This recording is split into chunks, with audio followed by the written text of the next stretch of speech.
Bonjour et bienvenue au podcast minier.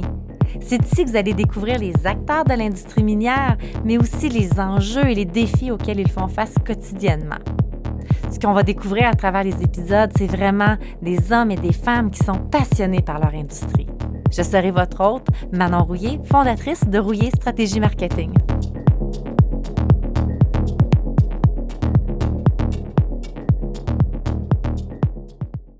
Aujourd'hui, j'invite Annie Fernandez, présidente de Fernandez Relations publiques, basée à Québec, comme Rouillé. Alors, Annie, merci d'avoir accepté l'invitation de braver, de venir au podcast minier. Ça me fait plaisir. C'est moi qui te remercie. Je voulais prendre une seconde pour te féliciter là, pour Women in Mining Abitibi. C'est vraiment une super initiative. Vous êtes hot, les filles. C'est bien. Oui. C'est très bien. Oui, c'est le fun.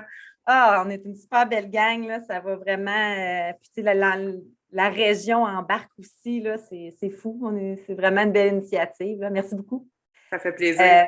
Je voulais t'inviter, Annie, c'est que quand j'ai vu, on est amis, puis on est amis sur les réseaux sociaux, puis j'ai vu passer que tu donnais une formation sur l'acceptabilité sociale. C'était plus, je crois, au niveau municipal, mais là, je me suis dit, crime, Annie, c'est son service, elle offre ça. Oui, il y a au niveau municipal, mais je pense aussi peut-être d'autres industries. Puis je me dis, pourquoi pas parler des meilleures pratiques? Parce que oui, on le vit dans l'industrie minière, côté environnement, mais il y a l'énergie, l'industriel, l'immobilier, le bancaire, le transport, l'agriculture. Je veux dire, l'acceptabilité sociale, c'est partout. Puis je me suis dit, je trouvais ça le fun d'aller chercher quelqu'un que c'est son expertise aussi. Mais avant d'entrer peut-être dans le sujet de l'acceptabilité sociale, peut-être juste faire un tour sur t'es qui, Annie, puis c'est quoi Fernandez Relations publiques, puis comment tu en es justement arrivé d'offrir ce service-là d'acceptabilité sociale? Ben, tu sais que d'abord, moi, je suis journaliste à la base, OK? J'ai étudié en journalisme. Mais non, il n'y a rien là, il n'y a rien là. Je ne le suis plus maintenant. En fait, j'ai été une douzaine d'années journaliste, principalement chez Québécois. Et en 2007, non, plutôt 2008, j'ai quitté le métier de journaliste et j'ai fondé ma firme de relations publiques. Elle est basée à Québec, toujours. Je suis une fille de Québec, mais maintenant, on a des bureaux à Montréal aussi parce que c'était plus pratique. Puis aussi, on a une clientèle qui s'est développée dans la région de Montréal. Bref, ce qui m'a toujours intéressée dans les relations publiques, c'est justement d'anticiper ce que les autres allaient penser, d'anticiper ce que la population ou les publics cibles allaient penser d'un projet. Puis, comme journaliste, c'était comme mon obsession de me mettre à la place des autres. Donc, j'ai essayé de faire la même chose avec mon agence. Puis, l'acceptabilité sociale, c'est un peu ça. Parce que c'est d'imaginer ce que les gens vont penser de notre projet, c'est d'imaginer comment ils vont le recevoir, est-ce qu'ils vont l'apprécier, est-ce qu'ils vont vouloir le modifier, est-ce qu'ils vont, au contraire, le torpiller. Donc, quand tu prends ce temps-là en amont du projet pour t'imaginer ce qu'ils vont faire et ce qu'ils vont penser, tu gagnes un temps fou, même si tu as l'impression des fois de perdre du temps à réfléchir, non. Au contraire. Donc, c'est un peu comme ça que l'acceptabilité sociale est devenue un service important chez nous. Tu parles en amont, c'est ça, la démarche d'acceptabilité sociale, elle débute au moment où c'est possible de moduler son projet. C'est un petit peu là où est-ce que ça débute. Puis, il y a quelque chose qui me dit que souvent, le téléphone doit sonner chez Fernandez quand les plaintes de la communauté ont commencé. Est-ce que je me trompe? Ah non, tu ne te trompes pas, ça arrive souvent, là, ça arrive souvent. C'est quand l'auto rentre dans le mur, là, des fois que les gens nous appellent, nous, on aurait souhaité avoir une autre trajectoire, éviter le mur, c'est sûr, parce que c'est plus difficile à récupérer quand le dommage est fait. Ça se fait.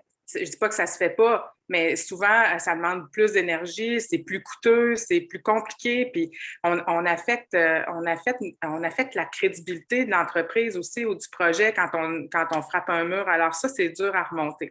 C'est sûr que moi, dans un monde idéal, j'aime être impliquée dès la conception du projet, puis de lever des flags, comme on dit en bon français, puis de dire est-ce qu'on serait peut-être pas mieux d'avoir un comité citoyen pour le travailler, ce projet-là? Bien sûr, on ne fera pas dessiner le projet entièrement par ce comité-là, mais on va aller chercher certains de leurs commentaires, moduler le projet avec certains de leurs commentaires en leur disant on vous a entendu là-dessus. Donc, on a fait ce compromis-là. Vous, est-ce que vous êtes prêts à faire ce compromis-là? Il y a comme une forme de négociation dès le départ. Fait que, normalement, ça donne des meilleurs résultats. Puis comment, Annie, une entreprise se prépare pour faire face à l'opinion publique? Bien, sais, aujourd'hui, là, les citoyens, c'est plus seulement des récepteurs d'informations, c'est des émetteurs. Avec les réseaux sociaux, ils ont un pouvoir plus grand souvent que celui de l'entreprise, plus grand que celui des médias, puis plus grand que celui des politiciens. Donc, la préparation à ça, c'est vraiment de se mettre à la place, à la place des gens, puis de dire comment moi, comment je recevrais ce projet-là en toute impartialité. Ça, c'est ça qui est difficile pour les organisations parce qu'eux autres, ils trippent sur leur projet, puis ils sont convaincus, puis ça va être bon, puis ça va être payant, puis ça va être le fun, puis ils oublient justement de se mettre à la place de ceux qui vont recevoir le projet. C'est vrai aussi pour les communautés autochtones. Nous, on travaille sur des projets d'acceptabilité sociale. On est bon pour anticiper ce qui va être dit, mais on s'adjoint des spécialistes des communautés autochtones pour qu'ils nous aident aussi à dire, ben moi, je pense que la communauté, elle va le prendre de telle façon. Donc, les entreprises devraient s'entourer des meilleurs, les personnes les plus rigoureuses, les plus critiques face à leur projet dès le départ. Comme ça, ils vont sauver vraiment du temps, puis vraiment de l'argent, puis vraiment beaucoup de problèmes au cours du projet. Tu sais, on s'entend, je pense qu'il y a beaucoup de problématiques. Les entreprises, c'est qu'ils vont mettre en place, en 2015, ils vont avoir fait leur projet d'une certaine façon, puis on ne renouvelle rien. On se dit, en 2015, ça a bien été, fait que pour 2021, on refait la même chose, mais les choses ont évolué.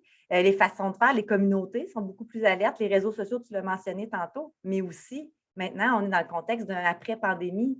Est-ce que tu sens que les choses ont changé? Qu'est-ce que les entreprises, comment ils doivent se renouveler justement avec leurs projets face à ça?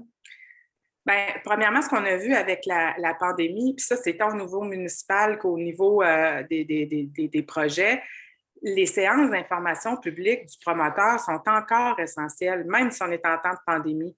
Encore la semaine prochaine, bon, c'est un projet à Québec qui n'a rien à voir avec le secteur minier, mais pour te donner un exemple, on reçoit à Québec, au cours de l'année 2022, les mosaïcultures. C'est un projet immense en horticulture qui aura lieu dans un parc de Québec. C'est sûr que ça va toucher les citoyens autour. Bien, pas parce qu'on est en pandémie qu'on ne tient pas de séances d'information. Donc, maintenant, les séances d'information sont virtuelles. Okay. Donc, virtuel, ça a certains avantages parce que c'est beaucoup plus structuré qu'une rencontre physique, présentielle, mais ça en prend une quand même parce que les gens continuent, dans mon jargon, à spinner dans leur tête qu'il va y avoir des problèmes sur la construction de ce projet-là, qu'il va y avoir des entraves dans le parc, qu'il va y avoir des entraves sur les routes avoisinantes. Donc, on n'a pas le choix de continuer d'informer malgré la pandémie.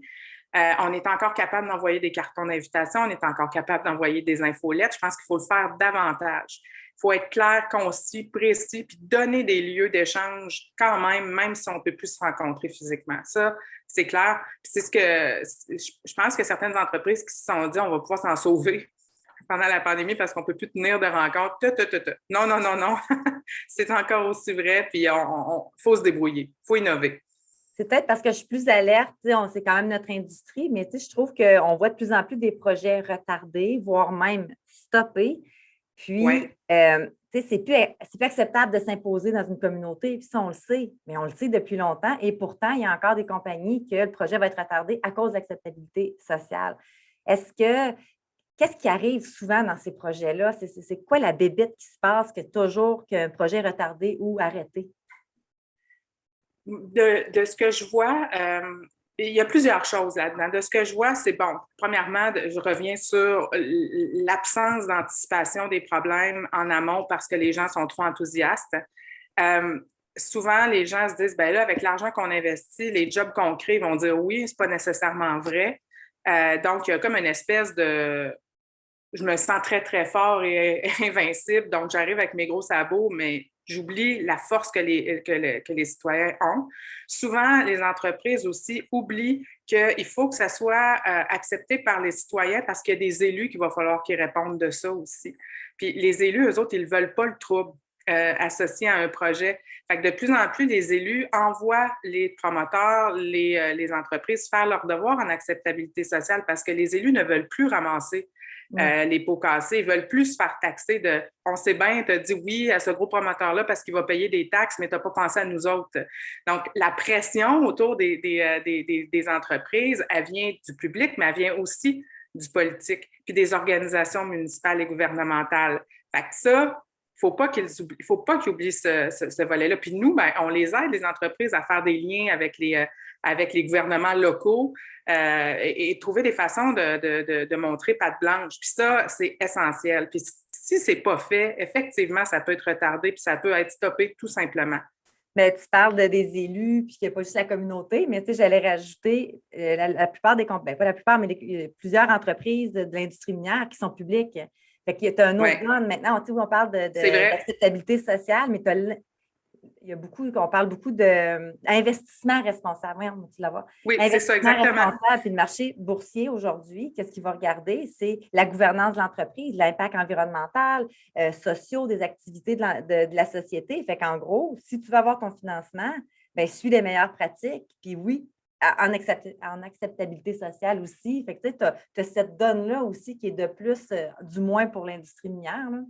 Mais c'est tout à fait vrai. Puis aussi, je vois une autre chose qui peut retarder les projets, c'est que les entreprises, dans la population, tu as différents types de personnalités. Tu as tes dauphins qui sont déjà d'accord avec ton projet. Tu as tes requins qui ne sont jamais d'accord avec ton projet. Puis tu as les carpes qui sont la majorité des citoyens qui ont une opinion molle ou floue sur le projet. Souvent, les entreprises, là, ils se fient soit sur leurs dauphins, qui sont peut-être 10 c'est correct, cette gang-là ne sont pas mon projet. Et quand ils essaient de régler des problèmes entourant leur projet pour faire passer le projet, ils focusent sur les commentaires des requins, ceux qui sont vraiment contre. Fait qu'ils perdent une énergie folle à essayer de combler des besoins du requin. Ils se fient un peu trop sur leur dauphin alors qu'ils oublient complètement la vaste majorité silencieuse du secteur où ils veulent s'implanter. Pourtant, c'est ces gens-là, la vaste majorité silencieuse, qu'on doit écouter, qu'on doit faire parler. Fait que ça aussi, c'est un défaut que les entreprises peuvent avoir. Ils ne font pas exprès, puis ils réfléchissent pas en ces termes-là quand ils travaillent leur projet, mais c'est ça que ça donne quand même, là. Ils oublient la majorité silencieuse. Ça, c'est une grosse erreur. Ce n'est pas du temps perdu que de réfléchir en amont d'un projet. C'est au contraire une façon de travailler qui est gagnante, puis ça coûte vraiment plus cher, puis ça fait vraiment plus mal quand on ne l'a pas fait en amont, puis qu'on se retrouve à devoir passer un obstacle majeur. Alors, moi, c'est le conseil majeur que je souhaite donner ce matin. Comment qu'on sait quand on est une entreprise, on a notre projet, là, on est promoteur de projet, là, plus ça avance, plus il se passe, il commence à se passer des choses. C'est pas tout le monde qui ont le budget pour faire affaire qu'une firme de relations publiques. Quand je pense à des plus petites compagnies, mettons, d'exploration, des fois, ils y vont eux-mêmes. Je ne dis pas que c'est ça qu'il faut faire, mais des fois, c'est ça qui arrive. Mais comment qu'on sait quand il faut mettre un break sur notre projet ou comment on sait qu'on fonce? Bon, mais moi, je pense que dès qu'il y a un impact sur l'environnement, qu'il y a un changement réglementaire, qu'il peut y avoir référendum, qu'il peut y avoir pétition, je pense qu'il faut être assez perspicace pour se dire qu'on a besoin de soutien. Tu parles d'argent, je comprends, effectivement, mais il y a quand même divers degrés de soutien qu'une entreprise comme la mienne peut faire. Tu sais, on peut être très intégré à l'entreprise, prendre les choses à bras-le-corps puis vraiment mener le projet d'acceptabilité sociale chez nous, mais aussi on peut accompagner, conseiller, tourner à gauche, tourner à droite, je mettrais un petit peu plus l'angle dans le milieu, je changerais tel mot, je prendrais plus une tournure positive pour expliquer le problème. Tu sais, on peut les conseiller, on peut conseiller les équipes en place, pas nécessairement faire le travail à leur place. Fait que, les coûts dépendent de l'implication qu'on a puis du travail de terrain qu'on a à faire. Donc, il n'y a pas, ce qui serait important de retenir, c'est qu'il n'y a pas une recette. Il y a chacune des entreprises, puis chaque projet a sa recette, il faut la composer ensemble, puis bien sûr qu'on tient compte des capacités financières. L'acceptabilité sociale va main dans la main avec les relations publiques. Ça va de soi. Fait que les relations publiques, quelqu'un qui connaît plus ou moins ça, qu'est-ce que ça veut dire, là? Moi, il faut que je fasse des relations publiques pour mon projet. En traduction libre, là, les relations publiques, là, c'est de traduire sa pensée pour que la majorité des gens comprennent ce qu'on a à dire. Ça veut dire qu'on peut avoir l'idée du siècle, on peut avoir, écoute, des idées de fou super intéressantes. Si personne ne comprend ce qu'on dit, ça n'a aucune valeur. Donc, les relations publiques, c'est comme une forme de traduction des idées pour que le public comprenne et qu'il voit son bénéfice. Souvent, quand on a un projet, on se flatte un peu la bedaine, on se dit hey, on est donc bien merveilleux, on va créer 25 emplois, on va avoir des retombées économiques de telle valeur. Ouais, mais c'est quoi le bénéfice citoyen? Donc, en relations publiques, on va aller chercher toujours la matière dans le projet pour que le public sente qu'il a un bénéfice à accepter ce projet-là. Puis c'est souvent ce que les entreprises oublient de faire. Puis c'est normal, ils sont beaucoup trop dedans. Ils sont trop dans leur projet, ils ne voient plus ce volet-là. Fait que c'est un peu ma traduction facile des relations publiques. Ah, c'est parfait. J'adore. Peut-être je finirais avec as-tu un projet que tu pourrais nous amener, soit actuel, peut-être tu ne peux pas le nommer non plus, ou soit un projet passé que tu pourrais nous amener à travers justement un projet d'acceptabilité sociale, soit que ça a mal été ou bien été? Bien, j'en ai un dont je peux parler, puis je pense que mes clients, il y a beaucoup de projets sur lesquels je travaille que je peux pas parler, mais celui-là, je pense que mes clients accepteraient. Encore une fois, c'est à Québec, bien qu'on soit vraiment impliqué dans le Nord, en Abitibi, on a plusieurs projets en Abitibi, puis au Saguenay, puis dans d'autres régions du Québec, mais celui-là, il est compliqué, fait que je trouve que c'est un bon exemple. Je ne sais pas si vous vous rappelez le projet du phare à Québec, l'espèce de grande tour là, qui devait être construite de 65 étages à l'entrée du pont. Bien ça, les gens se sont mobilisés contre ce projet-là sans bon sens, OK? Et donc, là, ils ont mis le projet sur la glace et il y a une autre entreprise qui sont nos clients, Cogir, ont développé un nouveau projet qui s'appelle Humanity Québec. Donc, c'est un nouveau projet de 53 étages avec beaucoup de ramifications avec le réseau de transport structurant et ça a été tout un tour de force de faire atterrir ce nouveau projet-là il y a quelques mois.